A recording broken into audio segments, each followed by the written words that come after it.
What is up, guys, and welcome back to GameBird Weekly, episode number 5. We got some really cool topics for you today. We're going to be discussing the Banjo Kazooie sequel or maybe remake rumors / leak that's going around, as well as our impressions of the first gameplay footage of Drangons Dogma 2 from Capcom. And then Collin and I are going to be doing a fun little Fantasy Critic. It's kind of like fantasy football, but you bet on video games, which ones are going to score the highest. A little bit of fun competition for the show. But first things first, Happy New Year, dude. What's up? Not much, man.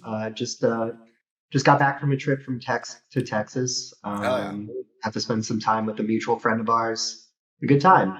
Very nice. Yeah. Played a lot of Switch while I was over there. A lot of Switch. Well, on that topic, what have you been playing lately? So while I was there, I beat Super Mario RPG. Really enjoyed it.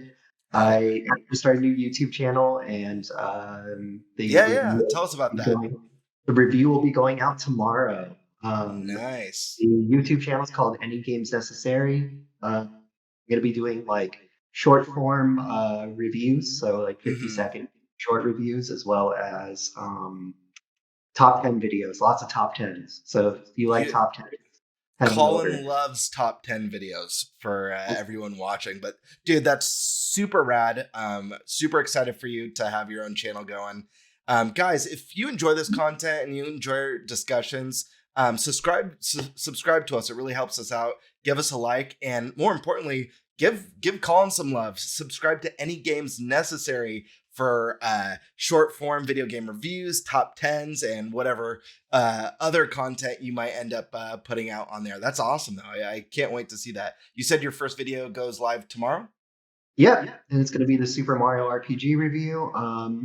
Other games I played while I was there, played a lot of The Messenger, actually. Oh, I got cool. to a boss that I just cannot beat. Dude, The Messenger is rad. I love that game. Super tough, though. The bosses are tough. What boss is it by any chance? It's can't really remember what it looks like. It's like a human-sized boss. It's the second. There's a few of them, yeah. It's after like the time tower thing. Okay, yeah. After you finish that game, you need to give Sea of Stars a chance, because they are within the same world, essentially. That's the plan. Yeah, and then I played a little Octopath Traveler 2. I want to say that I like the game. It's just, I don't know. They need to figure out how to make the stories connect a little bit better. Like it feels like I'm reading. It feels like I'm reading like Game of Thrones, where like the chapters are segmented by like different characters. But like some of the characters' chapters are so boring that I'm just like, I don't know about this. And I wish I did. So I'm gonna keep giving it a try, but I don't know. I'm gonna put that on the back burner. For sure. What about you? Well, real quick, I wanted to comment on Octopath because, I loved what I've played of it. Just like the opening of the character I chose, and I thought it was a huge step up from the first game. The art style is obviously gorgeous. One of my favorites when it comes to like pixel style art, that HD 2D format. But I kind of feel like obviously they'd have to change the name, but I feel like less is more sometimes. And trying to tie 8 stories together in like a pixel style RPG it's a lot. Like that's a lot of work to make it really seamless and cohesive. I almost feel like it would be better if they halved that number and did it really well, instead of having like the huge cast and it's maybe, subpar interconnected story. You know what I mean? Yeah, either that or like keep the 8 characters, but like remove the level requirement, or not the level requirement per se, but like the level recommendation. Like if I want to play, like I started as Throne, if I just want to play Throne's story, like remove that, like just have the enemies like kind of level with you, but like allow me to have the smooth experience to go from chapter 1 to 2 to 3 to 4 to 5 without having to deal with like grinding other people's stories or going to grind to like get to the level I need to be for those stories, because it's ridiculous in this game. Like chapter 3 is like level 37 for my character. Right. And I'm just like, I like, yeah. And it's just like I just don't really care about some of these characters' stories. So Yeah, I I don't got know. you. Yeah, Um, but overall, solid game still. cool, cool, cool. Yeah, I've been actually playing a bit of. I've been super busy, just over the holiday, over New Year's. A lot of stuff going on. Work's been super busy, so I've been playing on the Switch a bit. But I actually picked up Bomb Rush Cyberpunk, which is Yeah. if anyone out there has any nostalgia for the Sega Dreamcast, a console I know you and I both love a lot and have a lot of fond memories of. It's kind of like a spiritual, or not kind of, it really is a spiritual successor to Jet Set Radio or Jet Grind Radio. Um, Mhm. Jet Set was the Xbox One, right? And Jet Grind's Yeah. the Dreamcast. Yep. So it's a Yeah. spiritual successor to those. What's that? I think it was Jet Set Future. Jet Set Radio Future, I think, and then Yeah, Jet something Grind like that. Radio. Yeah. But yeah, it's basically a spiritual successor to those games. It's really cool in those games. You're just rollerblades. In this one, you can swap from rollerblades to skateboard to like BMX bike.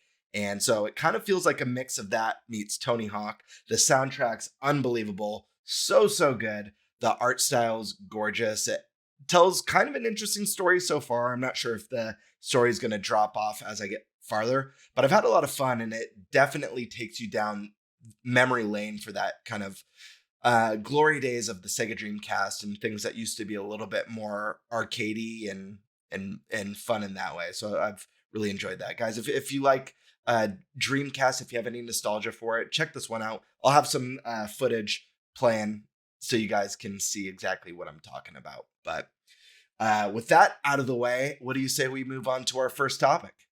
Yes, definitely. Let's do it. All right. All right. So, first topic of the day is rumors or leaks about a potential Banjo Kazooie game. I don't know if this is a sequel per se, Banjo Kazooie 3, or Banjo 3E, as people have predicted it would be called way, way back before we got nuts and bolts, or maybe even a. Was that? Or your favorite nuts and bolts too. Nuts and bolts too. Wouldn't that be something? Ugh. That would shed some tears for that. That is not how I'd like to see the return of two of my favorite retro game characters. But it could be a remake of the original, redone in a modern engine, looking gorgeous and Pixar-y. We have no idea. But popular YouTuber who has inside information and very credible. Comes from Nate the Hate, who had responded saying that the game was greenlit early last year, I believe he said, and that it had been kind of on standby for a while, but it's finally greenlit just last year. And then there was also a Q&A with Phil Spencer where someone asked, like, what about Banjo Kazooie? And he said, Banjo fans, I hear you, which is an interesting thing to comment, knowing that people have been kind of frothing at the mouth for a new Banjo game for so many years. What do you make of this? Do you think that this is something that might actually come to fruition? Do you think that this is something Xbox is actually considering doing? Um, yeah, I absolutely think this is something that they've been considering doing. I mean, they wouldn't have brought in Banjo to Smash as like a free advertisement if they weren't going to do something. Hmm. I just wonder, like, you know, if doing a sequel is the best idea rather than doing a remake. I feel like a remake, if they make a remake and it does really well, that would be a proof of concept. That people are still interested in these types of games. Because I just looked to the past, and Ukulele came out Mm, from some of the creators of Banjo Kazooie, and the 3D one didn't do so great. I know the sure. 2D one was a lot better. Um, yeah, so I mean, I definitely think this is something that could happen, but I think they should start with a remake to generate interest, and then maybe kind of come up with like a new idea, kind of how like Mario Odyssey really took Mario to the next level. I think Sure. if they just made a sequel that played it safe and was like very much like Banjo Kazooie. I could see it doing as well as Hat in Time, but not quite on the levels of like a Mario game. What about you? What do you think? Yeah, no, I mean, well, first off, I think you make a really great point. I think as much as I'd love a Banjo Kazooie 3, I think the right move is probably a remake You just to can't. reintroduce. You can't hear me? Oh, now I can. Okay, cool. So weird. Um, what I was saying was, I think you're right. I think the right move would actually be to do a remake instead of Banjo Kazooie 3. As much as I'd love Banjo 3, just because there's already a niche following that absolutely loves Banjo Kazooie and would want to play that game rebuilt in a modern engine on modern hardware. So I feel like it's a bit of an easier sell. And there's actually a really popular Nintendo YouTuber Player Essence, and he was talking about a great company to helm this, if it is true, is I think they're called Toys for Bob. It's the company that did the Crash Bandicoot remake, the Insane Trilogy, as well as the new one, and they did the Spyro. And I think that makes a lot of sense because, well, for one, it's most certainly not going to be Rare. Rare's been like knees deep in Everwild, if that's even still a game and is even still coming out. And we know that the rare team of the past doesn't exist anymore. Those developers, those writers, none of those people are at Rare. My big thing with this rumor that is interesting to me is that I don't know that Xbox is the platform that Banjo Kazooie would thrive on based off of, you know, not to generalize Xbox gamers, but the things that typically do well there are like more mature games, stuff that has online shooting, your Gears of War, your Halo, your Forza. I'm just wondering what the market for Xbox would be. But that to me leaves me with the big question because we know Microsoft and Nintendo have worked really well together in recent years. If if Microsoft is planning this and they're also wanting to make this a cross-gen release with maybe the Switch 2, the next Nintendo console, I could see this doing really well because I know on a Nintendo console, a game like this would probably thrive because I guarantee you the vast majority of hardcore Banjo fans are probably on the Switch and going to be on Switch 2. What do you think about that? I mean, there's definitely a possibility, but it's like the counter with Psychonauts did really well on the Xbox, and that Sure. is a platformer, and I could see Double Fine maybe working on the project, Mm, and they could bring some new cool things if they are indeed doing a sequel. right. Um, so I think it has legs on the Xbox, but you are right. Like I do think it would sell better on a Nintendo console. Hmm. But I feel like Microsoft's in desperate need of like a cool cartoony Exclusive. mascot, like Yeah. so if they share that space with Nintendo, then Hmm. then they're basically stuck with Lucky from Lucky Tales still as like Right. So Yeah. No, that's true. Maybe it would be a thing of first on Xbox, later on Switch. Um, but I don't know. Maybe they would want to keep it an exclusive, and maybe it would thrive there. It's a little bit hard for me to see it thrive. I could see it maybe doing well, probably selling better than the 64 versions at the very least. You know what I mean? But yeah. yeah, I'm just curious because they have worked so well together. And, there was that whole ad campaign they did that was stronger together and it had the Nintendo and Microsoft logo.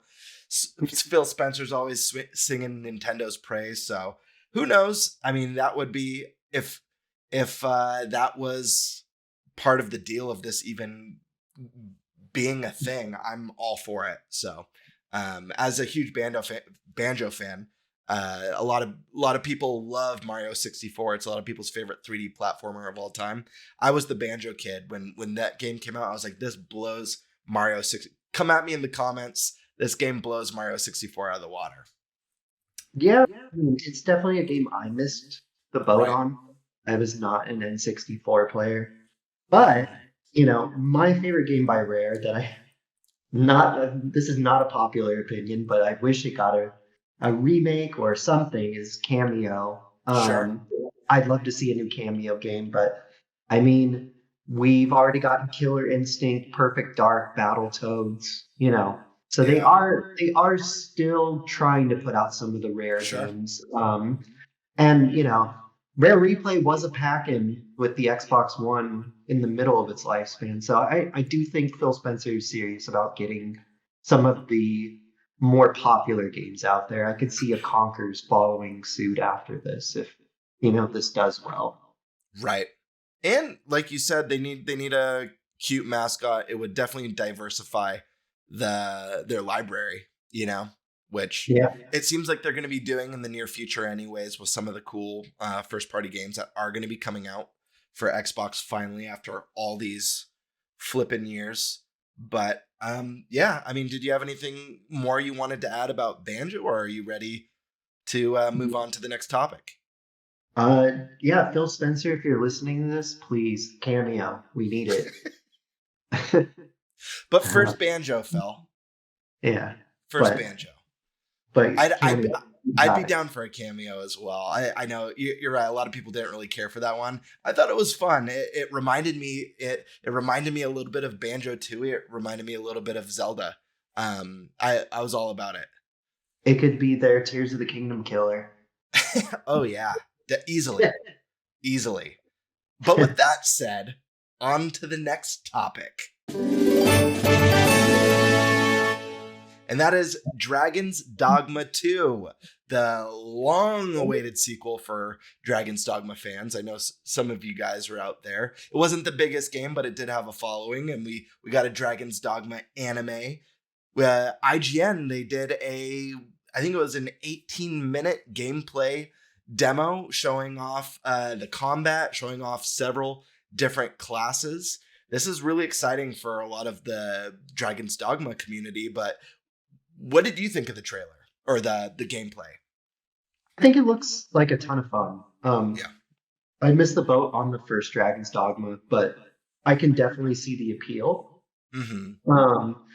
Yeah, I definitely liked watching.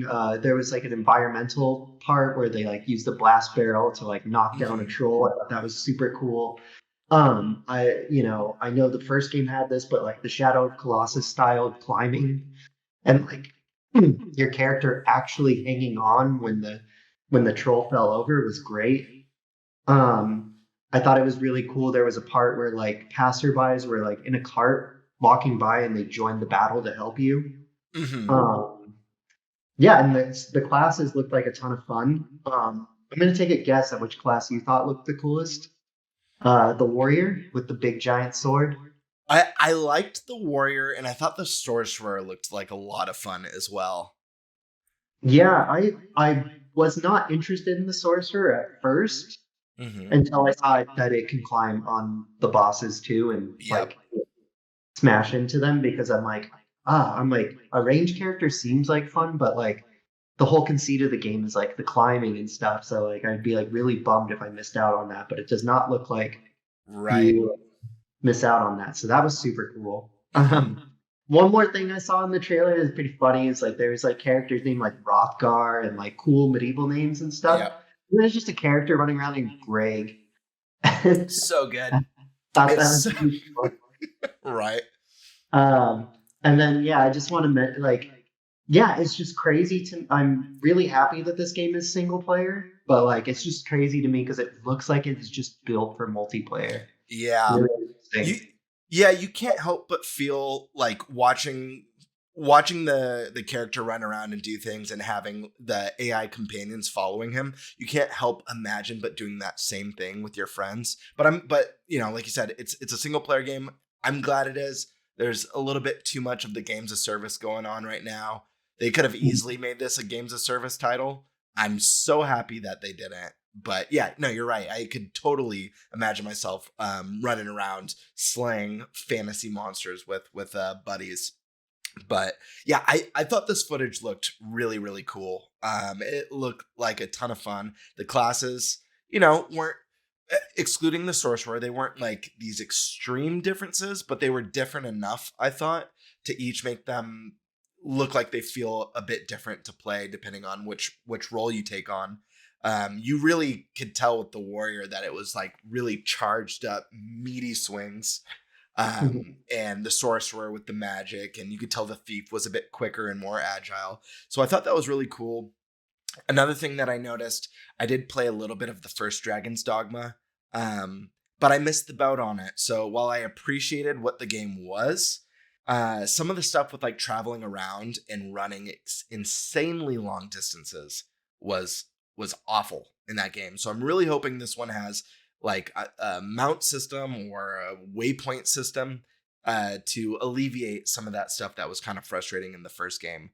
But it looks really cool. I love that blend of third person fantasy action combat with Shadow of the Colossus mechanics. I think that there's some cool potential with the AI companions and issuing out commands, on the D-pad. I don't know. The game looks like a good time. Oh, and another thing I noticed that's pretty cool. If you haven't played the first game, you probably wouldn't notice this, but even though the graphics are much better than the original, they kind of mimicked the aesthetic of the first one. So it actually looks just like a way prettier version of the first game. It's kind of cool that they went for the same aesthetic. Sometimes when you see these sequels way later, it almost looks like a different game at first glance. But I thought that was pretty cool. And I hope the story's good in this too. That's the other thing.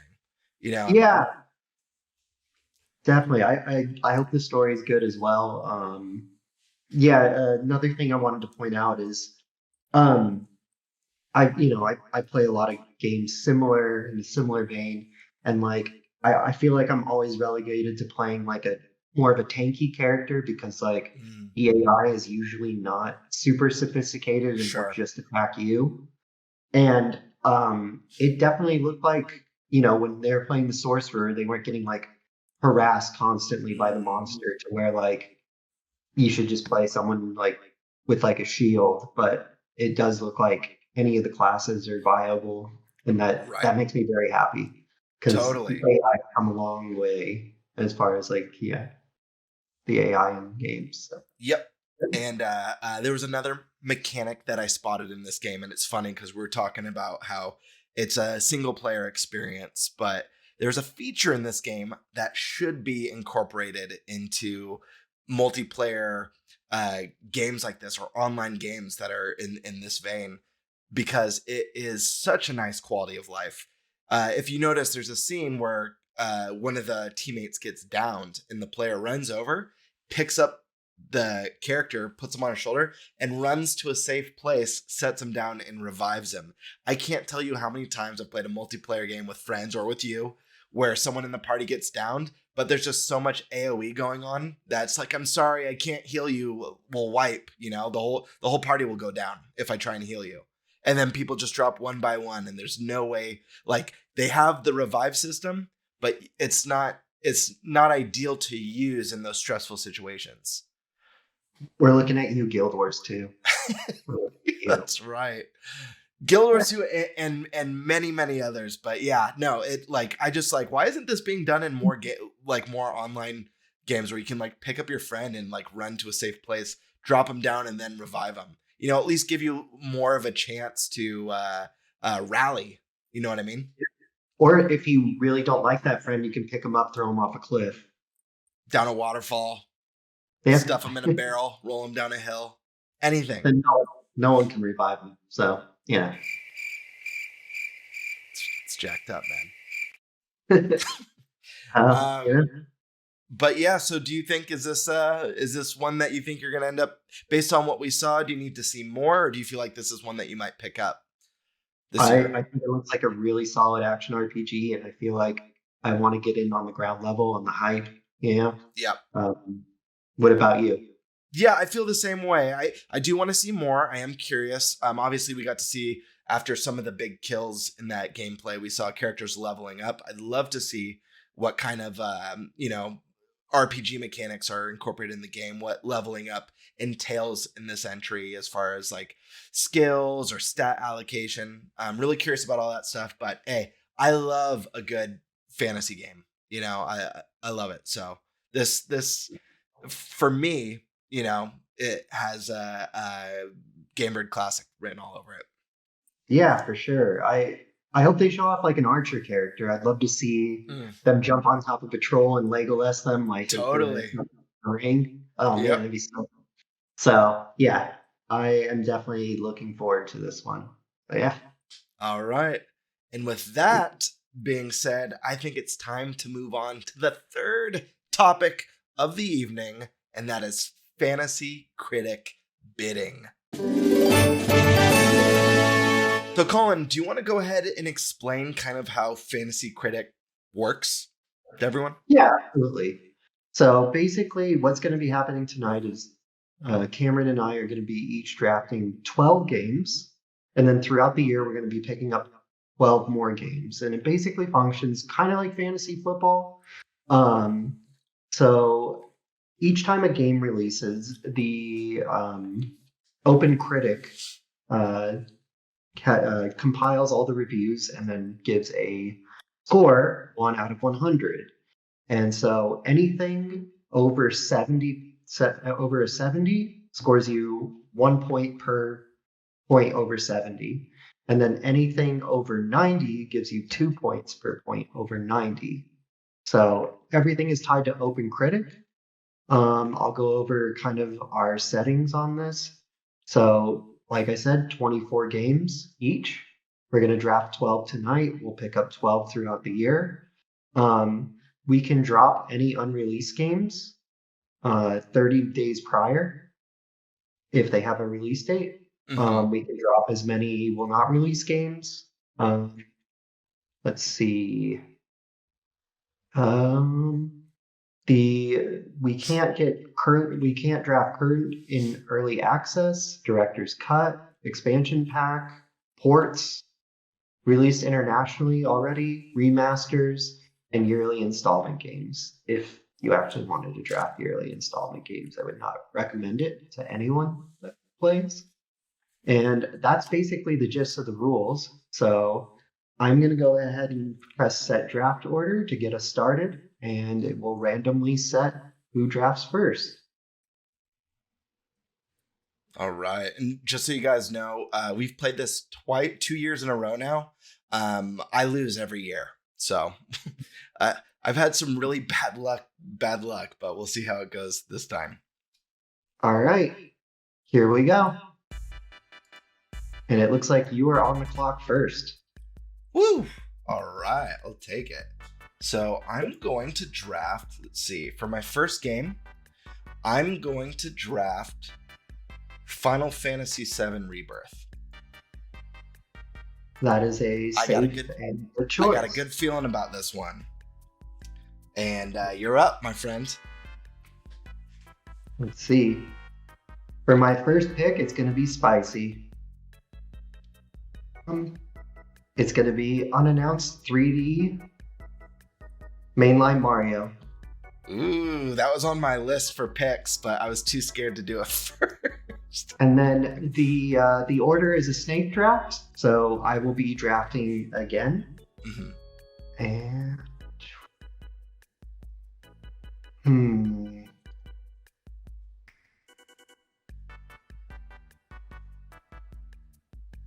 oh, okay. Scratch that. Shadow of the Air Tree is ineligible. Why is that ineligible? Because it is a expansion item. Oh, weird. Because we were allowed to draft Destiny Cyberpunk. 2 expansions as well. Yeah, I guess because it's like a short DLC. Okay, fair enough. So, yeah, fair enough. Okay, I will go with. You know what? To keep it interesting and to go with a game we already talked about, I'm gonna go with Drangons Dogma 2. And you are up. Right. All right. So for my second game, I'm going to pick.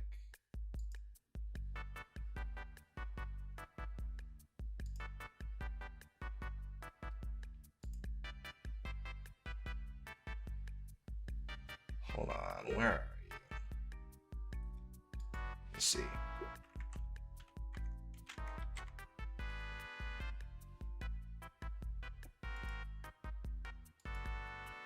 Hellblade 2. Nice. Okay. Oh wait, and I get to go again, right? Mm-hmm. That's right. All right.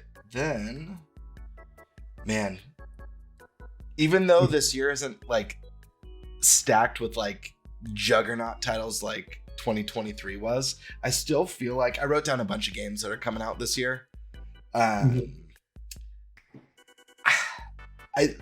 There's a lot of gems. I don't know. It's not quite as a juggernaut year, but a lot of good stuff still. I think it's going to be a 2021 style year. Like, Sure. just a lot of really good games, but none of them like insanely AAA, with the exception of Rebirth. And if there's Mario 3D, I think there's going to be a 3D Mario platformer this year. It's happening. I'm going to go with Metaphor ReFantazio. I've got a good feeling about this one. I hate you. All right.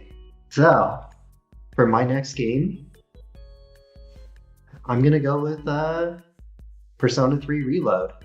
Since you can have more ReFantazio from me, and then my next game is definitely going to be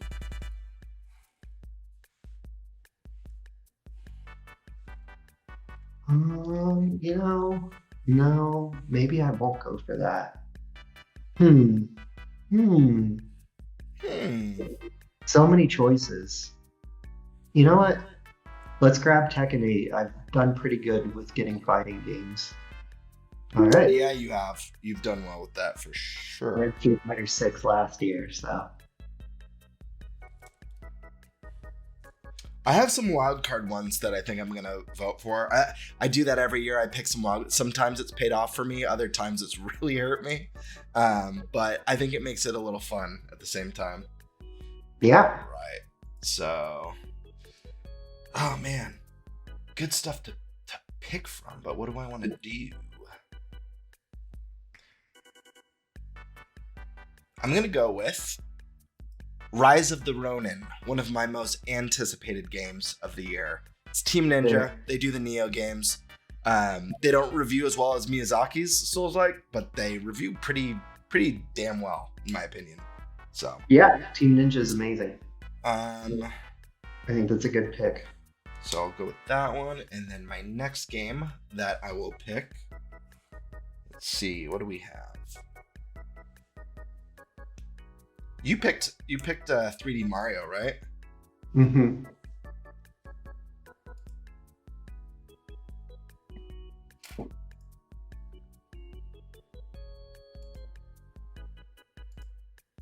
I'm gonna get a little crazy with you, Collin.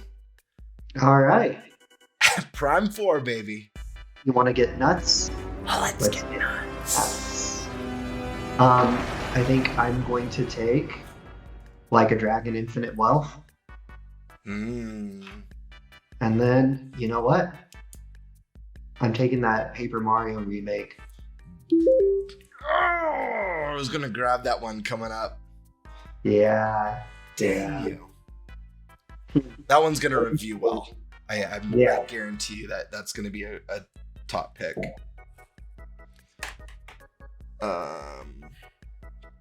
Let's see. Press up that.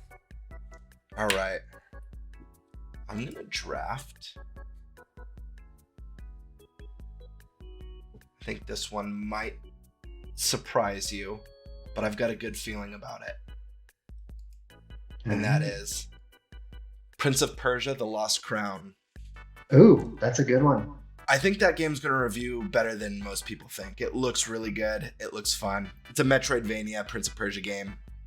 Cool boss fights. Cool art. I heard that the story's seems pretty cool in it. Wait, am I okay to draft that since it's less than a month out? Of course. Okay. Oh, it was dropping. You can't drop. That's you right. Can't drop that now. All right. So my next game. Let me see what we're looking at. Man.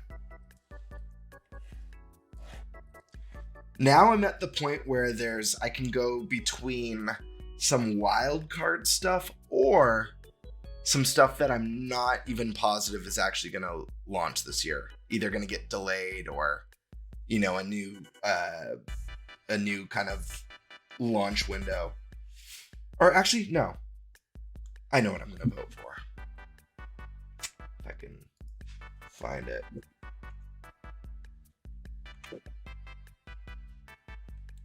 How do I spell this? Oh, yeah.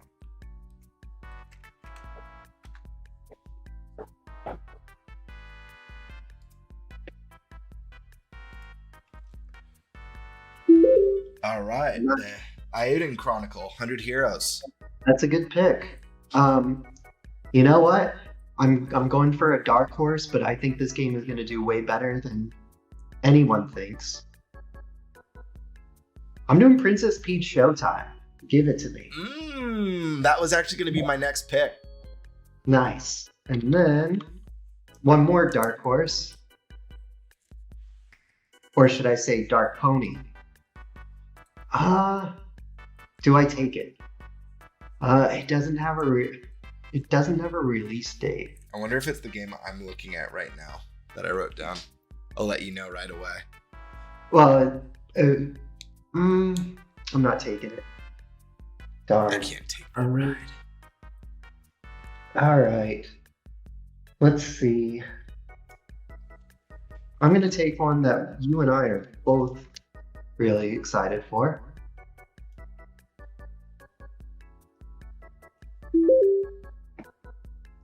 Deca Police. Oh, Deca Police. Do it. All right, let's see. Let me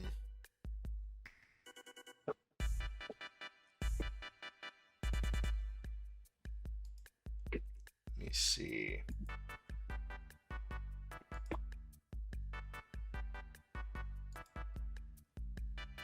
Let me check this real quick. I'm not sure if this one had a release window. Oh, man. Yeah, I'm going to go for it. This might be one that doesn't end up launching this year, but just having it makes me feel comfortable. Okay.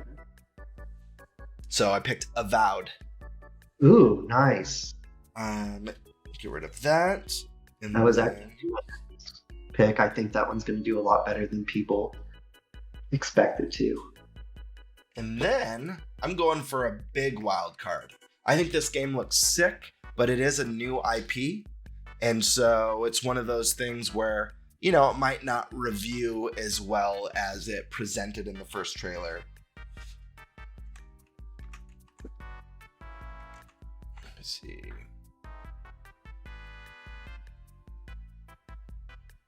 Oh, wait, this is TBA. I don't know if I want to grab a TBA right now. Yeah, there's still so many good things on the board. Yeah, I think I'm going to hold off on this one. I'm not going to say what it is, because if it does get a window, I might grab it. Okay. All right, well, this stalled me a little bit. We've almost gone through all the stuff that I wrote down that I was curious about. But let's see what else we got here for some of the top games coming out.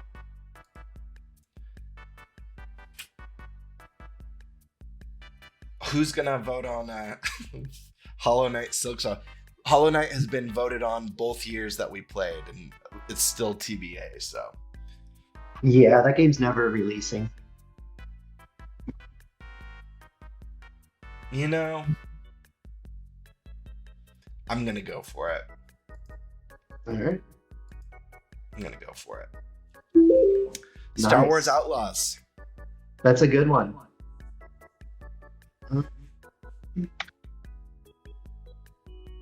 So I'm going to go with one that I had drafted last year that got pushed, that I think looks phenomenal.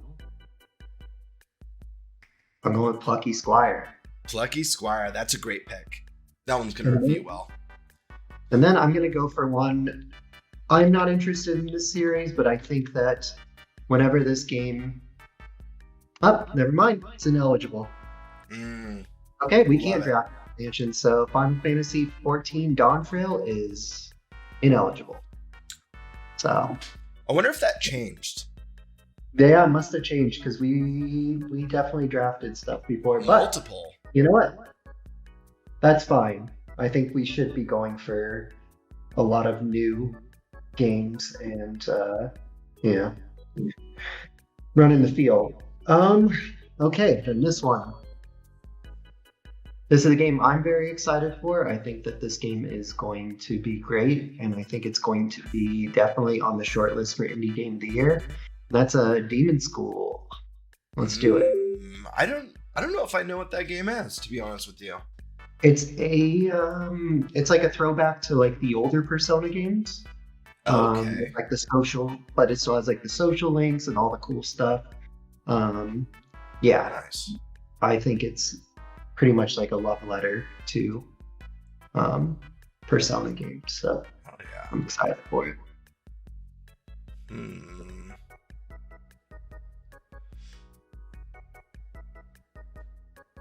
Let me see.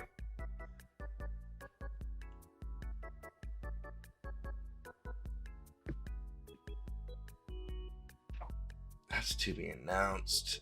There's some good stuff that's just like Windows. I see a number of things that I totally grab, and I'm trying to be a little bit careful because I do always get crushed, and I'm famous for my games getting delayed as well.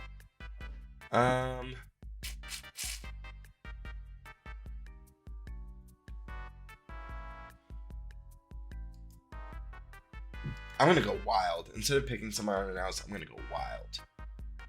All right. Really wild. Let's see if I can.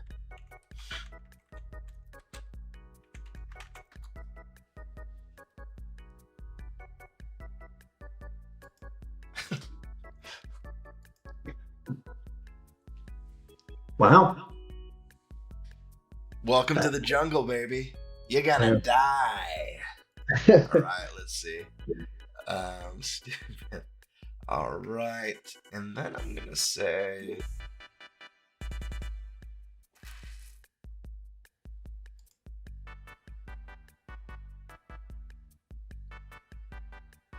This is another one that I might need to replace, but if we do get it, I feel really confident in it. Hades 2.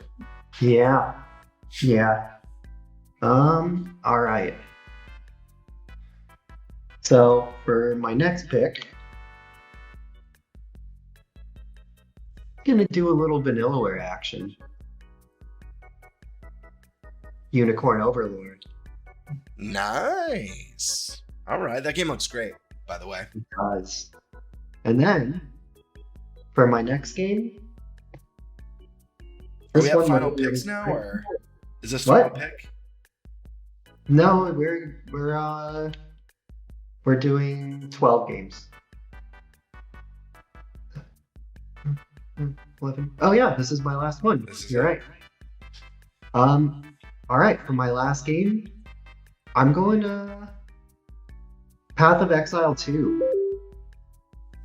All right, that's a great pick. Last pick. Make it count. I feel like this is where I'm gonna bust because let's see what we got. There's some cool stuff, but I think we got as far as like the biggest stuff. Yeah. We got that out of the way. It has Dragon Age Dreadwolf 2024 summer or later. There's no, it's a 2024 game. You're hearing it here. Let me see.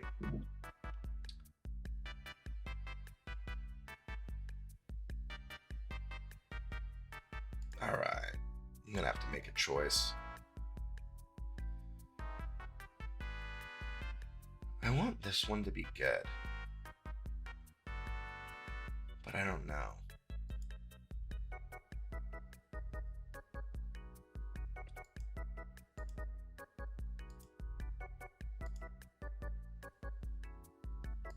All right, let's see what the last Visions of game. Mana. Visions of Mana. Nice. Yeah, I don't know. It was between that and another RPG. But Yeah. I think we picked some good games. I yeah, think there's probably some people that are going to watch this and you're going to be screaming at the screen that we didn't pick up something or other. But we'll see what yeah. happens. And people are gonna watch this and be like, "What the hell? Gamebird Classic is a Nintendo channel, and the only Nintendo games I got are predicted games that aren't even don't have game footage or release dates." But I will say this: it's very slim pickings when it comes to titles for Nintendo for 2024. As we're probably looking at a new console reveal soon. Last year, I think like 70% of my picks were Nintendo games last year. Yeah, or at least that was 50%. But that cool. worked. Yeah, this will be fun, and we'll probably update you guys along the way as games come out on the show. Who's in the lead? I'm probably gonna get decimated again because I have a streak, but who knows? This might be my year. The year of the Game Bird. The year of the Game Bird is upon us. Yeah, but cool. I'd love some healthy competition this year. Yeah, healthy competition. Yes. Let's keep it. Yeah. Let's keep it kind. But let us know in the comment section below what you guys think of our picks. I'd love to hear what you think. If we skipped anything that you guys feel like, what the hell? Why didn't you pick that game? Let us know. Or if you think any of our picks sucked, let us know how much our picks sucked and why we suck for choosing them. I want to hear it.